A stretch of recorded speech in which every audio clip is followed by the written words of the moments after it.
do, what it do, what it do? Oh, my name is Don. I see you.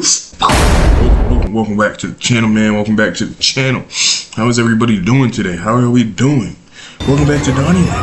On this episode of DONNYLAND, brought to you by OG Donnie, we will be reacting to the complete collapse of the NBA Eastern Conference. Wow. The NBA Eastern Conference is very, very collapsed. It used to be peak. You used to have stars scattered across the Eastern Conference everywhere. I mean, you still do, but it's not like it was before. It's not like it was before at all. The Eastern Conference is very, these few teams are gonna win. Like, the top four is always the top four. Celtics, Cavs, Sixers, Knicks, pretty much. Bucks, you can throw the Bucks in there. It's very predictable sometimes. Maybe all the time in recent memory. The Western Conference, on the other hand, it's loaded. Fucking loaded. Every team. I think the 11th and the 12th seed last year were separated by like a game and a half. Correct me if I'm wrong. But let's get more into it. It's even worse. Years ago, we seen one of the fakest first seeds in NBA history. Hey, don't talk about the Hawks like that, bro. We're already getting into it, man. I will rock my Jeff T jersey with no drawers, no pants, just socks. Fuck. The 2015 Atlanta Hawks, the team that won 60 games, the team that had 4 players make an all-star team, and ultimately, even with all of that, the team that still had no shot at beating one man. Disrespect, but what made you do that, brother? Nigga, we was losing. Shit, I was sore losing. He was beat I ain't win a playoff game against that nigga ever. I was sick of the shit. Now, for me as a fan, this was the first time where I realized exactly how bad the Eastern Conference truly was. And when you look deeper, specifically at this century, it gets even worse. In 2015, the Cavaliers, without LeBron's 2 other All-Stars, they swept the first seed. And to me, what makes this even worse is exactly how many times this one man basically did this very same thing. We're speechless. Yeah, LeBron had the Eastern Conference. The Eastern Conference was LeBron James' Eastern Conference. It should have been the LeBron Conference. Brown I think we played them first round, got whooped up, and then they played y'all, I think, that second round. Y'all both were struggling against LeBron. Man, what? It's over. They swept us 4-0. Yeah, we swept too. Y'all both were struggling against LeBron. Man, what? It's over. They swept us 4-0. Yeah, we swept too. Yeah. We got swept too. Shit.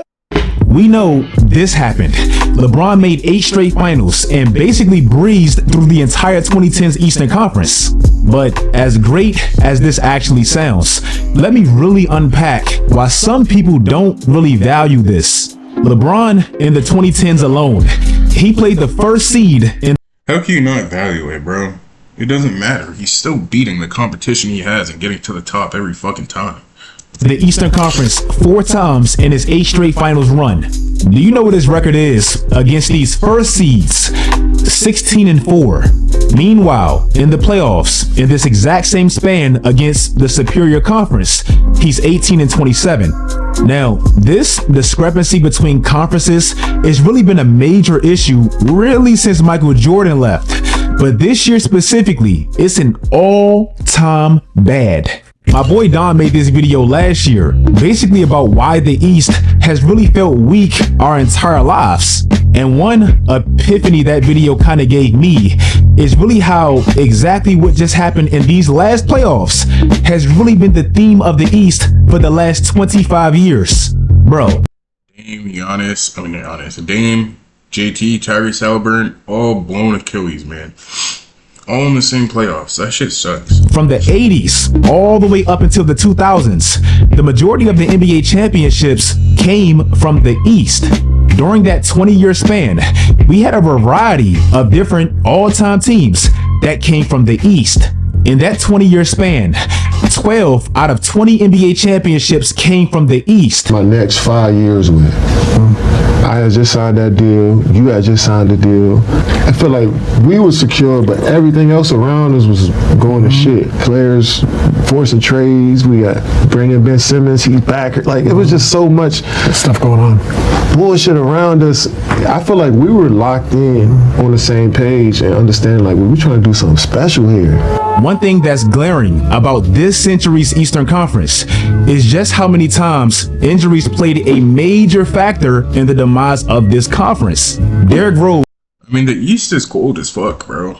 Cold be fucking with the body and the bones. That's probably nothing to do with it, but it had to be something to do with it. at like 21 years old, he led his team to back-to-back first seeds, and it ended tragically. The Pacers, led by Paul George, they looked like the closest thing to actually challenging the Heatles, and it ended tragically. Boston's demise last year, it did feel imminent as far as the salary part, but just like clockwork, their last year together ended tragically. Literally Jason Tatum's first game, it was supposed to be some type of exciting chapter in the Eastern Conference, and it looked like this. LeBron left the conference in 2018. I remember watching that live, bro. First play of the game, Gordon Hayward. Fucking leg, boom. And, well, the next dominant player in the East, he immediately took the baton. From the time Bron left, Milwaukee, led by Giannis, they had a 4-year span where they were the most dominant, consistent team in the NBA. And right after they won their first NBA championship, it feels like it ended as soon as it got started. Indiana made it very clear last year, no, this wasn't a fluke.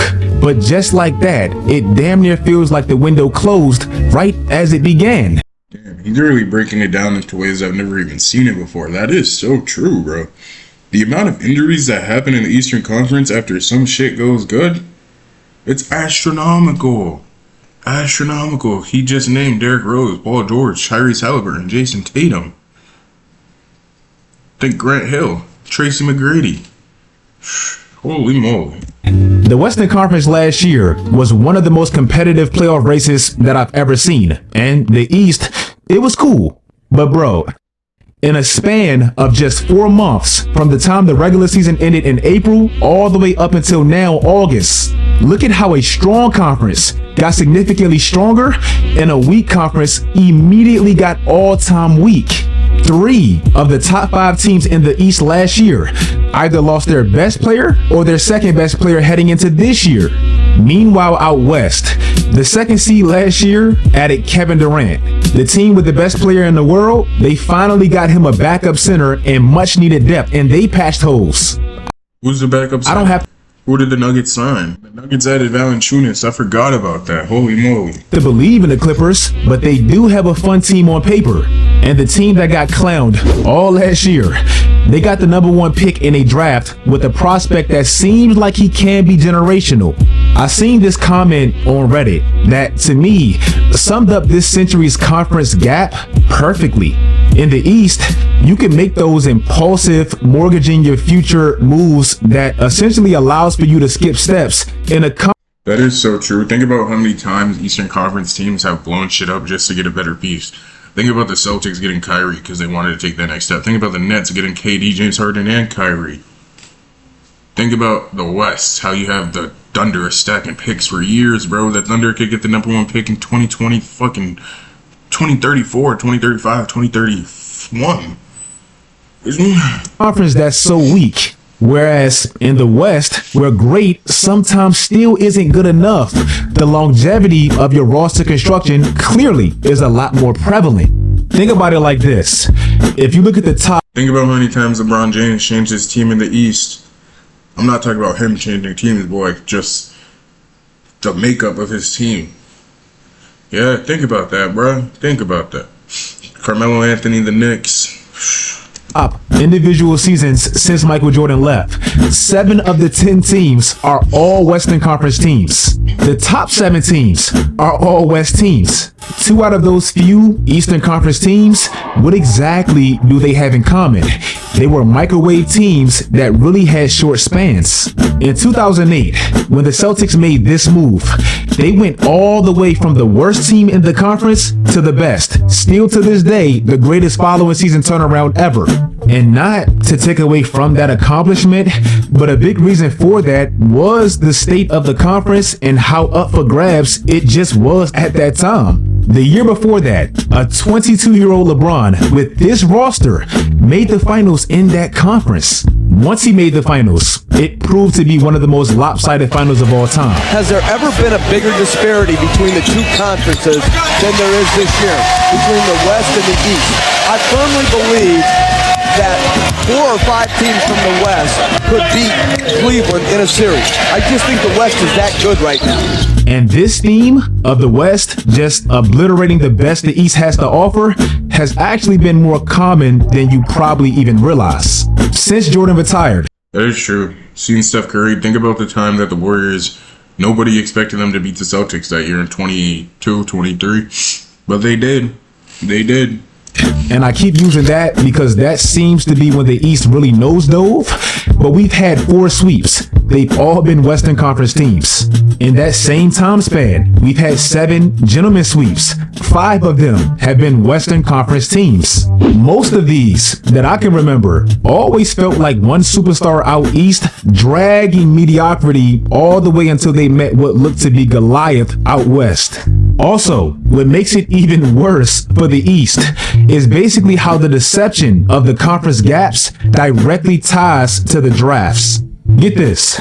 Since 2000, 11 teams in the Eastern Conference were below 500 and still made the playoffs. Do you know how many we've actually had out West? That is true, bro. Think of the East playing the fucking Chicago Bulls and Atlanta Hawks fucking extravaganza. They'd be pulling up today with like 38 wins, bro. 2, 1 in the bubble and 1 in the form of a play-in tournament. This really hurts their future and their drafts because they don't draft based off of where they really are. Mediocre to bad teams disguised as playoff teams in a conference filled with that exact same thing. We was gonna beat the shot of Bron. I'm telling you, if you do an interview with anybody from the Cavs, that was one team they did not want to see on the East. Where's y'all? They did not want to see us. Me and Kyrie, we matching up. I'm taking Brad over JR. Yeah. You got Bron over Trevor Reeves. I'm taking, you know who. Kevin Love and Marquise Morris. I'm taking Kevin Love, but Marquise Morris can shoot threes and post up. Yeah. I'm taking Gortat over Tristan Thompson. Yeah. Oh, for sure. They're the same player. And our bench was deeper than theirs. Bro, I'm from the DMV. Those John Wall and Bradley Beal years, what a duo, what a time, man. John Wall was special. John Wall was special. So I know firsthand exactly what John Wall means to the city. But this is exactly what I'm talking about. This is a team that even in one of the easiest conferences back then, the team never even won 50 games. The year John Wall is talking about is 2017. That was the Wizards' best year with John Wall.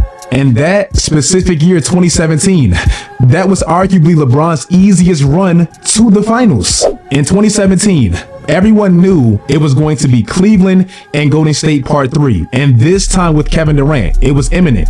But competition parity-wise, everywhere else outside of those 2 teams, it might have been the worst year of the 2010s. Golden State was just so dominant that, well, they literally had 0 resistance en route to the finals. They lost 0 games. But in the East, where John Wall actually spoke like this, let me show you exactly how much of a joke it really was. The first seed was led by a 5'9" Isaiah Thomas. That's a Hey, don't knock this Isaiah Thomas and the Celtics, bro. They had something special. Isaiah Thomas, Mr. Fourth Quarter, Mr. Shoot the fucking lights on, Mr. Drive to the basket. Lay him. Isaiah Thomas was that guy. Jay Crowder was that guy. Avery Bradley was that guy. Evan Turner going to the rim 16-17. Unstoppable. Unstoppable. And they traded him away for Kyrie fucking Irving.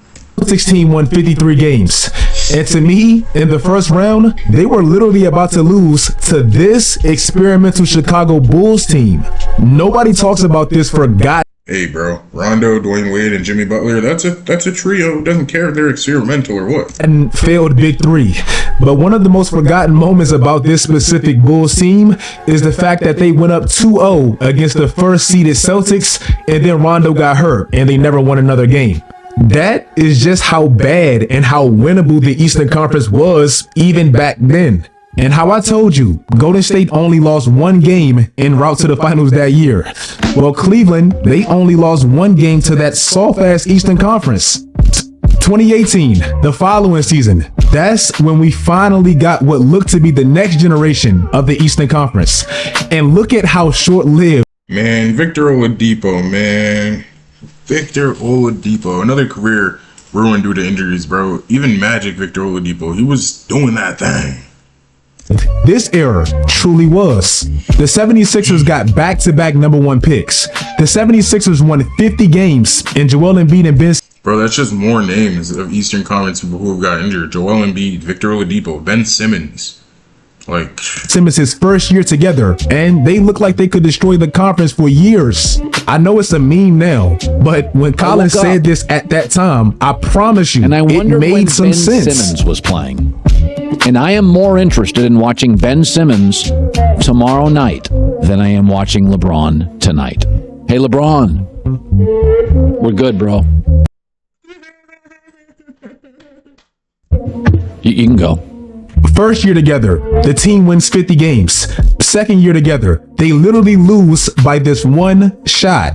And their last year together, they literally won the first seed, and Ben Simmons and Joel Embiid could have simultaneously won DPOY and MVP. And just like that, it was basically done. The window closed right as it was beginning. Obviously, Ben Simmons' career didn't age exactly how we would have wanted. And to be honest, neither has Joel Embiid's. But I don't think people understand exactly how dominant this duo. 46% of your regular season career you've missed. That's 4% away from 50. That means almost half the time you've been playing, you haven't been playing. Was from the moment they stepped foot on the court together when they played. This duo basically won 70% of their games together, and that's higher than Jason Tatum and Jaylen Brown and multiple great recent duos that we've seen. Even when that duo ended, we still got what looked to be an improved version of this duo because James Harden actually shot. And James Harden and Joel Embiid's first full season together, Joel Embiid wins MVP. This team wins the second seed in the conference. James Harden leads the league in assists, and Joel Embiid leads the league in scoring. That's the first time that's happened in 40 years. And just like that, something that seemed like it could be special ended right as it began. The crazy thing is, I'm not It's all Daryl Morey's fault. Daryl Morey, you're a liar. even just talking about this specific duo. I'm talking about Joel Embiid's career. Since Joel Embiid won MVP and the following season he came back even better, this man has played a total of 58 games. Like him or not, Joel Embiid is one of the most dominant bigs this conference and really this league has ever seen. And we really only got a total of 6 full seasons of him, somewhat. Or is it elsewhere? And that process is continuing, Pete. There's been some very real conversations over the last week or so. The constant question that Giannis has, though, is can I win a championship with this roster? Giannis has easily been the most dominant player in the conference since LeBron's left.